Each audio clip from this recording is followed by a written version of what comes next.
இரங்கல் குறிப்பு. தமிழ்நாடு சட்டமன்ற பேரவை முன்னாள் உறுப்பினர் திருமதி கே பவானி கருணாகரன் அவர்கள் 19/1/2026 அன்று மறைவுற்ற செய்தியினை இப்பேரவைக்கு வருத்தத்துடன் தெரிவித்துக் கொள்கிறேன். திருமதி கே பவானி கருணாகரன் அவர்கள் 2001-2006 ஆண்டுகளில் அரக்கோணம் தொகுதியிலிருந்து தமிழ்நாடு சட்டமன்ற பேரவைக்கு தேர்ந்தெடுக்கப்பட்டு சீரிய முறையில் பணியாற்றினார்கள். இம்முன்னாள் உறுப்பினரது மறைவால் அவரை பிரிந்து வருந்தும் அவர்தம் குடும்பத்தினருக்கு ஆழ்ந்த இரங்கலையும் அனுதாபத்தையும் இப்பேரவையின் சார்பிலும் என் சார்பிலும் தெரிவித்துக் கொள்கிறேன். மறைந்த இப்பெருந்தகைக்கு மரியாதை செலுத்தும் வகையில் மாண்புமிகு உறுப்பினர்கள் அனைவரும் எழுந்து நின்று 2 மணித்துளிகள் அமைதி காக்குமாறு கேட்டுக்கொள்கிறேன்.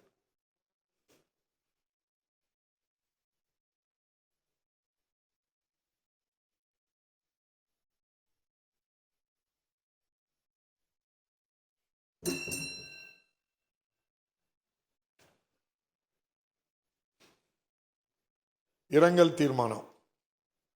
ஜம்மு காஷ்மீரில் ராணுவ வீரர்கள் பயணித்த வாகனம் விபத்துக்குள்ளாகி ராணுவ வீரர்கள் இறந்துள்ளது குறித்து ஜம்மு காஷ்மீரின் தோடா மாவட்டத்தின் காணி டாப் பகுதியில் ராணுவ வீரர்கள் பயணித்த வாகனம் விபத்துக்குள்ளாகி ராணுவ வீரர்கள் மறைவுற்றது குறித்து இப்பேரவை அதிர்ச்சியும் ஆற்றுண்ணா துயரமும் கொள்கிறது. நம்முடைய நாட்டின் துணிச்சலான ராணுவ வீரர்களை நாம் இழந்துள்ளோம். அவர்கள் ஆற்றிய சேவை என்றென்றும் நினைவு கூற வேண்டியது.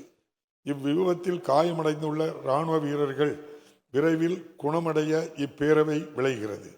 இத்துயர சம்பவத்தில் தங்கள் இன்னுயிரை இழந்து வீர தியாகிகளின் குடும்பத்தினருக்கும் இந்திய இராணுவத்தினருக்கும் இந்நாட்டு மக்களுக்கும் இப்பேரவை தனது ஆழ்ந்த இரங்கலையும் அனுதாபத்தையும் தெரிவித்துக் கொள்கிறது.